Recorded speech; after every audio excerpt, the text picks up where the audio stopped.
시기온 옷에 맞춘 선지자 하박국의 기도라. 여호와여, 내가 주께 대한 소문을 듣고 놀랐나이다. 여호와여, 주는 주의 일을 이 수년 내에 부응하게 하옵소서. 이 수년 내에 나타내시옵소서. 진노 중에라도 긍휼을 잊지 마옵소서. 아멘. 하박국 1장은 어떤 내용이었습니까? 우상 숭배와 온갖 죄악이 가득한 이스라엘 남유다 땅을 하나님께서 징계하시겠다. 그런데 그 징계의 수단으로 그 바벨론 제국, 큰 힘이 있는 바벨론 제국, 그리고 또 그 흉폭한 그 사람들을 사용하여서 남유다를 치게 하겠다. 그런 말씀이었습니다. 그 말씀을 들을 때 이 하박국 선지자가 어떻게 해서 남유다보다 더 흉폭한 바벨론은 놔두시고 그들을 들어서 우리를 치신단 말입니까? 하면서 하나님 앞에 질문을 하였습니다. 질문을 드리는 기도를 하였죠. 그럴 때에 이제 하박국 2장에 넘어오면서 하나님께서 하박국에게 대답하여 주시는 내용이 담겨 있습니다. 내가 그들의 악행도 이미 다 보았고 알고 있다. 내가 바벨론도 반드시 심판하겠다 하는 것이 2장에 담겨 있는 내용이었습니다. 오늘은 이제 하박국서의 이제 마지막 장이라고 할 수 있는 3장으로 이제 들어오게 되는데요. 이제 하나님의 모든 대답을 다 들은 하박국 선지자가 하나님 앞에서 이 남유다의 미래를 위해서 기도하고 있는 그런 장면입니다. 2절 앞부분을 먼저 보면은요, 이렇게 얘기를 하죠. 여호와여, 내가 주께 대한 소문을 듣고 놀랐나이다 라고 그렇게 이야기를 해요. 주께 대한 소문, 또 주님께서 하시는 말씀, 이것을 들었고 내가 놀랐습니다 하는 그러한 내용인데요. 하박국서 1장의 말씀이죠. 하나님께서 내가 이렇게 하겠다, 내가 남유다를 징계하겠다, 바벨론 사람, 그 전쟁자라는 바벨론 사람을 불러다가 남유다를 심판하겠다 하는 그 말씀을 듣고 하박국 선지자가 깜짝 놀랐다는 것입니다. 하박국 선지자가 놀랐다고 하는 게 사실인 게, 하박국 선지자가 이런 하나님의 말씀을 듣고 어떻게 했어요? 기도를 했죠. 어찌해서 남유다보다 더 악한 저 바벨론은 놔두십니까? 또 어떻게 저 더 악한 사람들을 들어서 그보다는 더 형편이 나은, 더 괜찮은, 선하다고 말할 수 있는 남유다를 치십니까? 라고 하는 것이 하박국의 기도였죠. 그리고 그 하나님의 대답을 듣기 위해서 성루 위에 높은 곳에 올라가서 하늘을 바라보면서 대답을 기다리고 있었다라는 것입니다. 하나님의 결정이 왜 그렇게 내려졌는가? 내가 좀 궁금해서 알고 싶은데요. 나는 궁금한 거 있으면 못 참는 성격이에요. 그래서 좀 알고 싶어요. 이런 정도가 아니었습니다. 도대체 어떻게 이런 일이 있을 수 있습니까? 이런 일이 있어서는 안 되죠 라고 하는 그러한 생각으로 하나님 앞에 나아갔던 것이었어요. 가슴이 철렁했던 겁니다. 전쟁이 보통 일이 아니잖아요. 남유다 땅을 침략해와서 막 칼을 휘두르면서 수많은 사람들을 죽음으로 몰고 갈 그러한 전쟁의 칼날들, 또 약탈과 수모를 당할 그런 남유다의 백성들을 생각하니까 가만히 있을 수가 없었던 것이었습니다. 한국 사람들은 좀 태평한 면이 있습니다. 이제 북한이 핵무기를 개발하고 막 미사일을 실제로 막 동해로 쏘아 날리고 그래도 별 반응을 하지 않습니다. 호들갑을 떨지 않아요. 막 막을 생각도 하지 않고 그거를 이제 뭐 대피하는 훈련을 하는 것도 아니고, 뭐 설마 우리를 향해서 정말로 쏘겠어? 뭐 어떻게든 되겠지 뭐 하는 그러한 아니란 생각을 가지고 있는 사람들이 너무나 많은 것 같아요. 하지만 설마 하다가 괜찮겠지 하다가 그것이 정말 우리의 현실로 닥치게 되면 얼마나 후회스럽겠습니까? 그때 가서는 무슨 일을 할 수가 있겠어요? 이미 늦은 것이죠.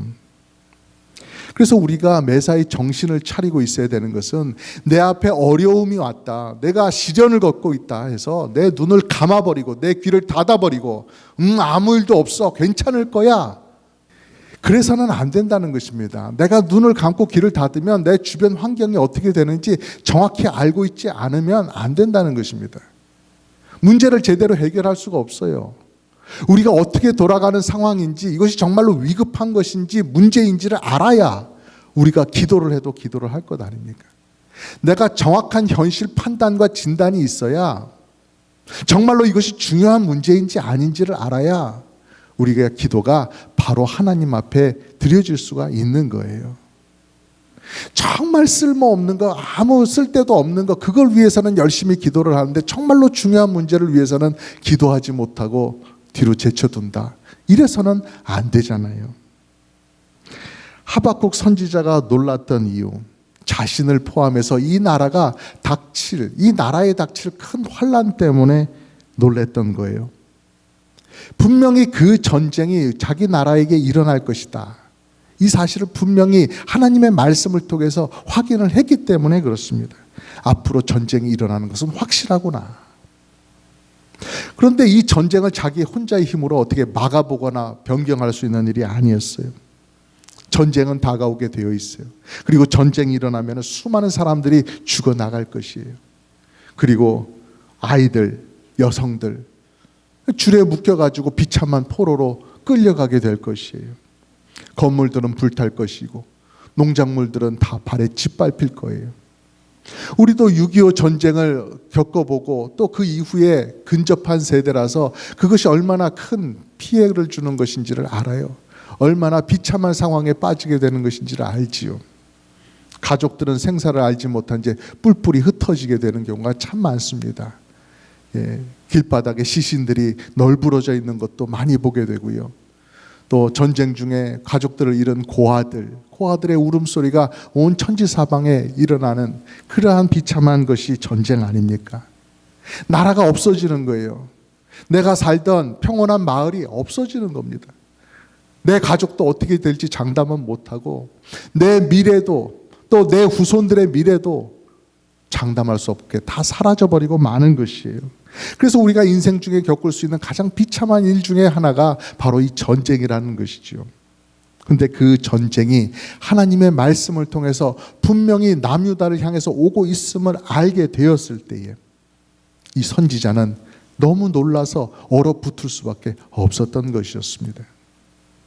그런데 여러분, 여기서 우리가 주목해 보아야 될 것이 무엇이냐면요, 이렇게 너무나 놀라운 소식을 듣게 된, 눈앞이 깜깜하게 된, 정말로 두려움 가운데 있을 수밖에 없는 이 하박국 선지자가 무엇을 했느냐, 어떻게 반응했느냐 하는 것인데요, 그는 이 순간 하나님 앞에 기도의 무릎을 꿇었다라는 것입니다.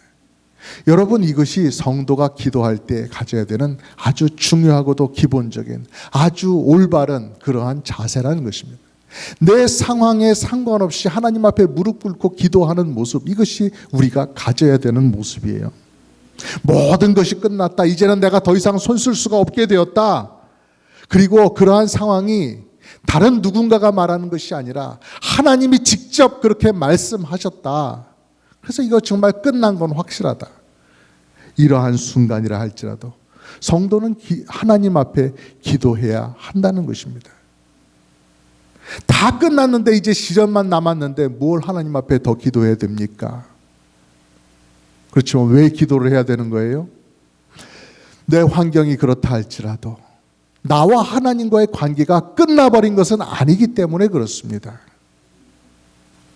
우리가 기가 막힌 상황에 빠졌을지라도 여전히 우리에게서 기억에 남는 분, 가장 먼저 떠오르는 분, 가장 보고 싶은 분, 가장 만나고 싶은 분이 바로 우리 하나님이시기를 간절히 바랍니다. 하나님은 우리 하늘 아버지시기 때문에 그래요. 뭐 잠깐 어떤 일로 만나고 그 일이 끝나면 이제 다시 볼 일이 없고 굿바이 하고 헤어지는 그런 분이 아니시라는 거예요. 우리의 형편 가운데 함께 하시고 그 형편을 같이 맞아주시고 같이 헤쳐나가기를 원하시는 그런 우리의 하늘 아버지시라는 거예요. 다니엘의 시절에 황금 신상을 세워놓고 그 앞에 절하라 그랬죠.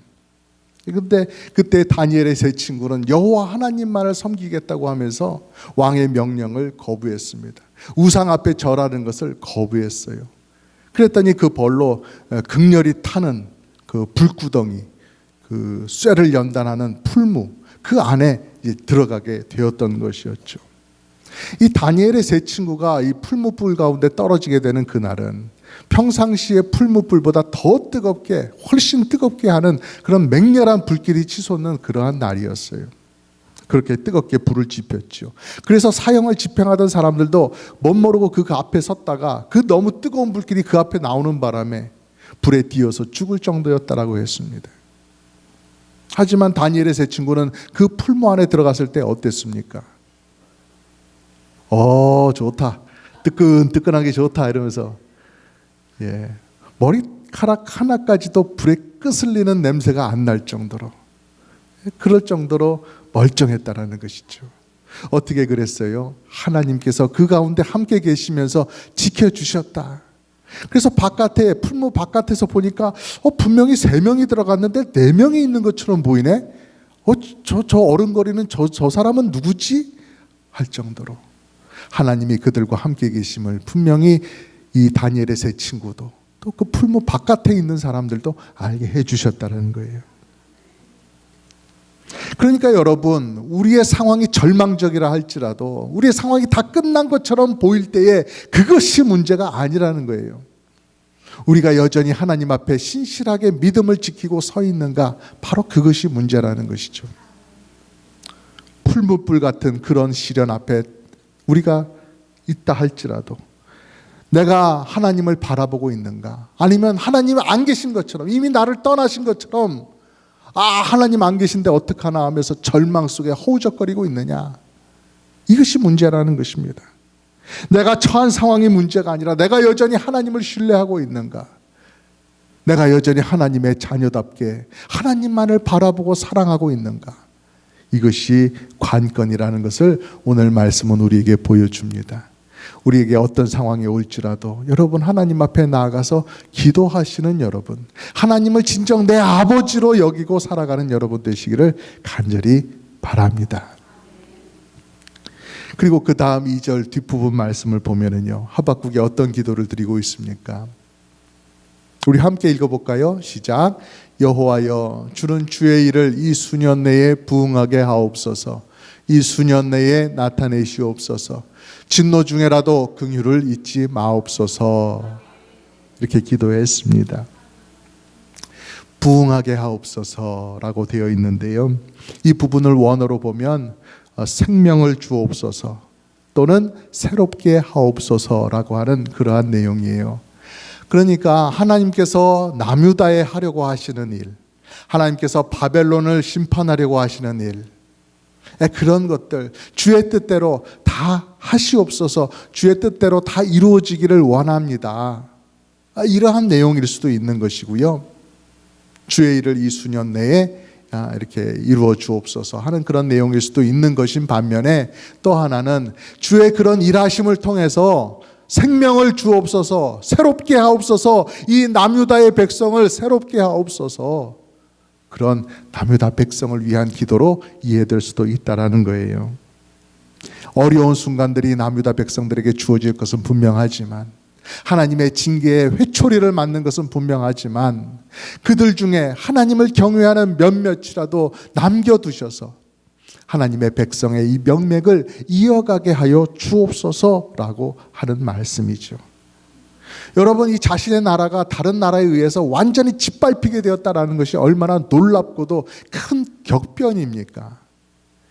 그 세상은 예전과 완전히 다를 거예요. 전쟁 후의 나라는 전쟁 전과 무척이나 다를 거예요. 거기에 따라서 더해서 바벨론까지도 무너지게 될 것이다. 그런 세상은 또 어떻게 우리가 이 상상이나 할 수가 있겠습니까? 그런데 이러한 일들이, 이런 격변의 시대가 하나님에 의해서 확정되어서 앞으로 다가오고 있어요. 근데 그런 가운데 하박국 선지자가 기도했던 것은 하나님을 경외하는 사람들이 이 나라를 이어가도록, 그래서 다시 한번 남유다가 새롭게 되고 부흥되기를 기도했던 것이에요. 마치 그루터기가 남아서 다시 거기서 줄기가 솟고 가지가 뻗고 잎사귀가 맺히고 하는 것처럼, 하나님 앞에 이 기도함으로 인해서 그 미래, 그 새로운 씨앗을 심고 있는 하박국 선지자였던 것이었습니다. 하나님의 일을 막기 위해서 기도한 것이 아니었어요. 하나님 어찌 그리하십니까? 아까 그 하박국 1장에서 기도했던 것처럼 하나님 어찌하여 그런 일을 버리십니까? 어찌하여 남유다를 멸하려 하십니까? 그 기도로 다시 돌아간 것이 아니었어요. 그것은 됐고 이제 하나님의 응답을 들었으니까 그 다음을 향해서 나아가는 기도를 했던 것이에요. 여러분, 우리가 인내하면서 꾸준히 기도하는 것 참 중요합니다. 그래서 그런 이야기를 하잖아요. 우리가 언제까지 기도해야 됩니까? 이 기도의 제목을 가지고 언제까지 기도를 해야 됩니까? 라고 할 때에 그런 대답이 있잖아요. 기도의 응답을 받을 때까지 기도하세요 라고 하는, 들어보셨죠? 예, 꾸준하게 인내하면서 기도해야 된다. 하나님의 응답을 정말로 바라면서 그렇게 기도해야 된다라고 하는 내용인데요. 대답인데요. 그런데 이걸 오해하면 안 됩니다. 하나님의 응답을 받을 때까지 기도한다? 내가 원하는 대로 응답이 올 때까지 기도해야 되겠구나. 이렇게 오해하면 안 된다는 것입니다. 다른 방식으로 응답이 온다고 할지라도 그것을 깨닫고 이것이 하나님의 응답이구나 받고 그에 맞춰서 살아갈 수 있는, 그에 맞춰서 또 기도의 내용을 변화시킬 수 있는 그러한 기도 자세가 중요하다는 것입니다. 하나님의 응답이 어떻게 오든 다 상관없어. 나는 내가 원하는 대로 이루어질 때까지 그냥 그 기도만 할 거야. 이것이 아니라는 것입니다. 우리의 기도라고 하는 것은요, 하나님이 이기나 내가 이기나 한번 해봅시다 하면서 결투하듯이 달려드는 것이 아닙니다. 우리의 기도는 모든 것을 주관하고 계시는 하나님을 높이기 위해서 기도하는 거예요. 하나님을 내 삶 속에서 더 뚜렷이 뵙고 겸손히 하나님 앞에 섬기며 쫓아가기 위해서 기도하는 것이죠. 그래서 기도하면 할수록 어떻게 됩니까? 내가 생각하기엔 딱 이렇게 되면 좋겠네. 이런 결과가 주어지면 좋겠네. 그 기도를 처음에 시작하더라도 그것을 고집하는 것이 아니죠. 점점점 하나님의 뜻을 구하게 되면서 하나님의 뜻이 이루어지게 기도하면서 그 하나님의 뜻 앞에 내가 맞춰갈 수 있도록 준비를 해가는 거예요. 내가 변해가는 것이죠. 그래서 기도하는 성도는 그렇습니다. 내 삶 속에 또 내 교회 안에 또 내가 사랑하는 사람들, 그런 사람들을 위해서 기도할 때에 내가 원하는 대로 기도가 이루어지지 않더라도 하나님께서 인도해 주심을 믿으면서 평안 가운데 기쁨 가운데 계속해서 기도의 생활을 이어갈 수가 있는 것이에요. 하박국 선지자의 기도가 그랬습니다.